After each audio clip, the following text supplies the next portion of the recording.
Hello and welcome to Sustainable Prepping, your home for fear-free emergency preparedness and a sustainable life. My name is Brecky and today we are talking about some low-tech ways that you can stay warm when it's cold out. If you're new here, I want to say a great big welcome. I am so glad you found my slice of the internet. And if you're not new, I want to say welcome back. Together, we are building a community of individuals who are preparing for emergencies from a place of confidence in any crisis, not a place of fear. If you want to support this channel, give this video a like, subscribe to the channel, and click the bell icon so you never miss any of my content. And friends, if you like this video and you got something out of it, share this video with a friend, share it to an online community platform, send it to friends and family who could use this information or any of my video information. That is a free and easy way that you can support my channel, and I really appreciate it. So if you live in the Northern Hemisphere, the leaves are changing, the season is turning, and for some parts of the Northern Hemisphere, you have already gotten your first snow of the season. If you're preparedness minded, you might be thinking, what can I start doing to make sure that I know how to stay warm when it's cold? Now, there are a lot of gear and gadgets that we can purchase, like generators and propane heaters and insulation. But I want to look at some low-tech items that you can stock up on, or perhaps go and find that you already own and have them ready just in case you face a power outage and it's significantly cold outside. In a future video, I am going to show you how you can create a microclimate inside your home in the event of a power outage during a cold snap. And any of these low-tech gadgets could absolutely support your efforts in creating that indoor microclimate. But for this video, I want to look at some of those low-tech, often overlooked, humble items that can really make a difference to keep you warm when the weather is cold. Now, the first item is really a collection of items, sort of a category of items, and that is clothing. Clothing is something that can really make or break how warm your body stays, how much you're able to keep body heat trapped in when it's really cold out. Now, you can spend a lot of money on very high-tech gear, and if you are someone who lives in areas that are prone to very, very cold environments, I'm talking about 0 degrees Fahrenheit or 10 degrees below zero plus in Celsius, we're going to be looking at ways that you want to keep your body heat. And you may need to invest in some high-tech clothing if you live in environments that routinely get multiple degrees below the freezing point and stay that way. Now, if you're someone like me, I now live in the south of the United States and we get cold, but here it doesn't normally stay below freezing for an extended length of time. Clothing, even everyday non-specialty clothing, can go a long way. And getting a few everyday pieces on lock is going to be the best and most effective way to stay warm when it's cold. So the first thing is to think about layers in your clothing, and I can do a whole video on clothing layers if you want, but like this is 32 heat. It's from Costco. I just picked up a bundle. It is a long john set. Now, is this the very best on the market, the 32 heat? No, it's not. If you want to invest in some really high quality long johns, I suggest buying silk. Silk retains heat really well. It's also antimicrobial, so it's not going to stink up and potentially lead to any kind of yuckiness on your body if you have to wear it for an extended period. But if you're someone like me who doesn't tend to have to worry about multiple degrees below zero for a really extended period, these are just fine. So having these layers that you can use to trap your body heat is the first way clothing is the best low-tech gadget. The second way that clothing is the best low-tech gadget is to cover your top and your bottom. What I mean by that is to get a really good hat. This is lined and insulated, and so you want a really good hat to trap heat. You lose a lot of body heat. I've read anywhere from like 40% to 60% of your body heat through your head.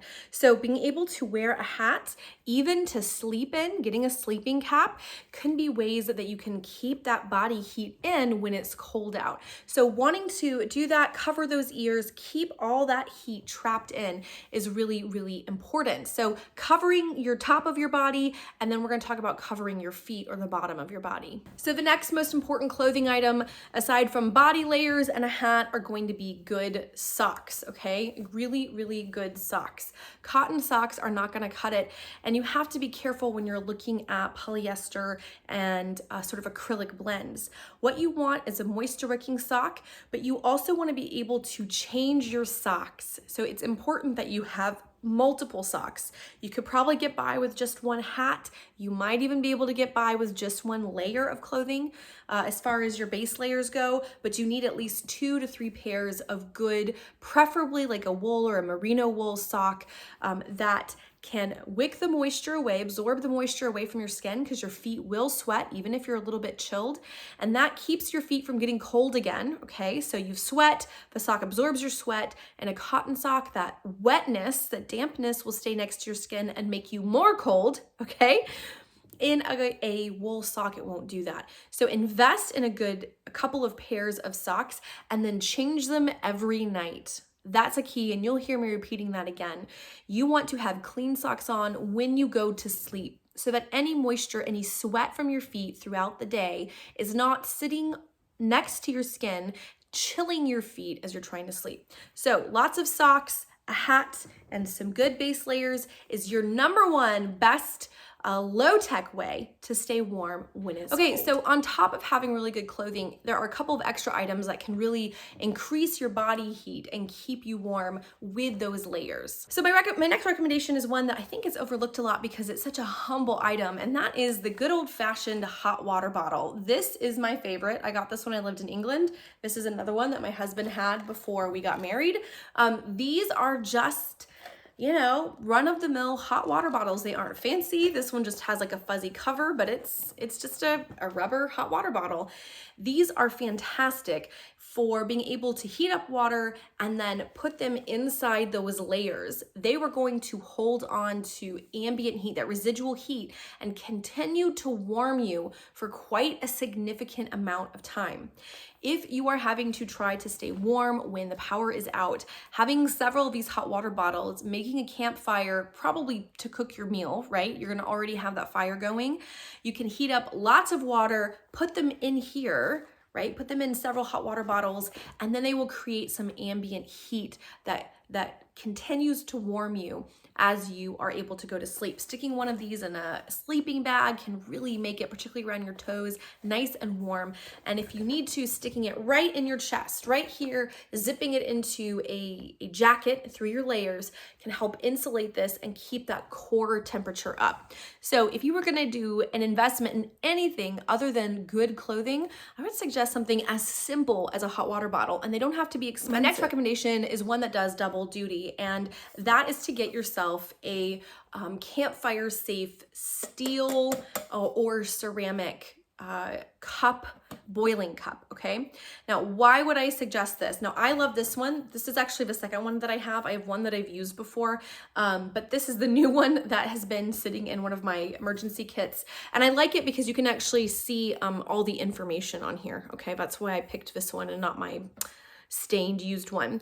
These are great because this is double lined, and so you can put it directly onto your hot coals to warm up the water that's in here, okay? So this becomes the handle, right? Very handy. If you're a camper, you probably have something like this.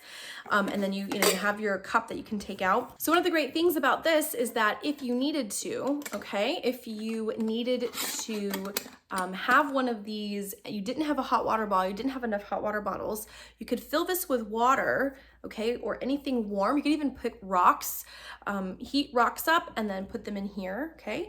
Wrap this in a towel or a blanket that you don't mind potentially getting a little singed, a little dirty, and then this will hold ambient heat, okay? So in addition to being able to warm up liquids, which is the next recommendation, this is going to allow you to also work as a kind of thermos, as a kind of ambient heat holder.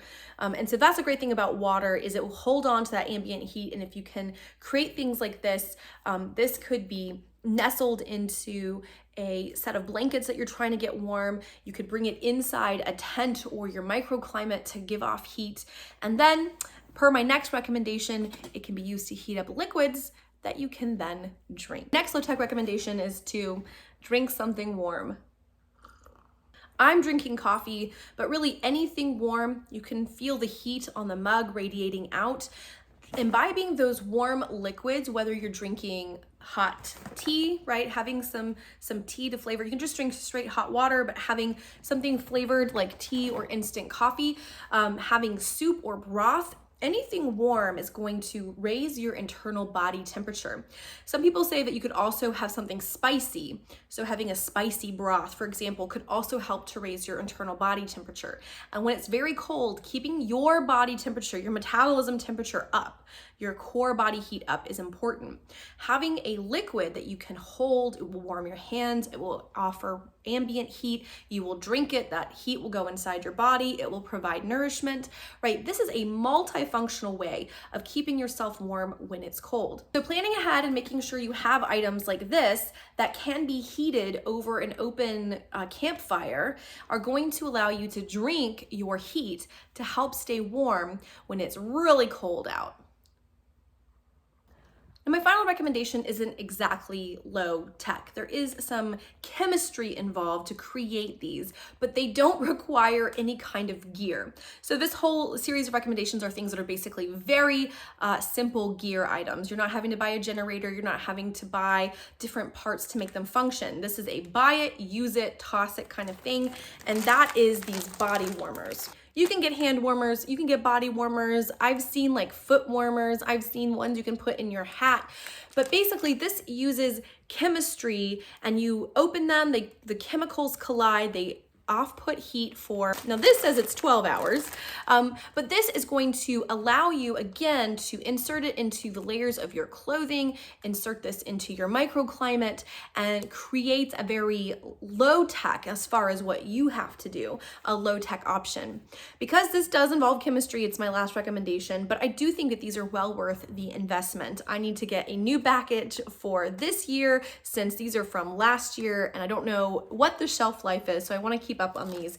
But having something like this, again, when you don't have heat, you have to do some labor to create ambient heat for things like your hot liquids that are going to heat your hot water bottle. This includes all of that in one simple, straightforward package. So while I do think you should have a camp stove or a small fire where you can heat up water, if you don't have any of that, but you have good layers and these, that is going to serve you to keep your core body temperature up when it's cold out.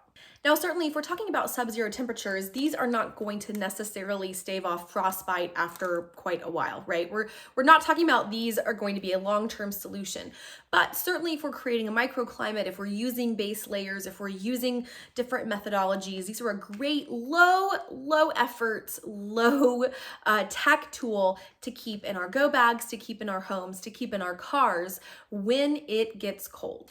All of these items are simple items and they're things that you probably already have. If you don't, go get a stainless steel, campfire safe camping mug. Go get a hot water bottle or 3. Go get yourself some of these handy dandy warmers. It's important to have these different layers. Yes, it's great to have a propane generator that can keep your house going. Yes, it's great to have that camp stove or that propane heater that you can use. But you could run out of fuel or need to ration it, or you may not have access to that, or you might be stuck in your car or at somebody else's place. You want to have some low-tech items that are easy to store, easy to grab, easy to have on hand, that don't require any technical know-how. This way, you've got some simple ways to keep yourself warm when it gets cold. Friends, comment down below and let me know, what would you add to this list of low-tech items? I'm always curious to be adding things, particularly things that aren't considered normal prepping gear. These are everyday items that most people already have or can easily get. They don't take ordering it from a special website. You can run to your local big box store and get just about all of these today if you wanted. And as always, if you want to connect with me outside of the videos, you can find me over on Instagram and join the Facebook group where you can ask me your questions, shout about what makes you excited, and we can talk about how to have a fear-free preparedness plan. Friends, I hope you are staying warm. I hope that you are planning ahead for what is to come. I'm going to be doing a fun video on how to build a blanket fort for survival here in the next few days. I'm really looking forward to it. And as always, y'all, happy prepping.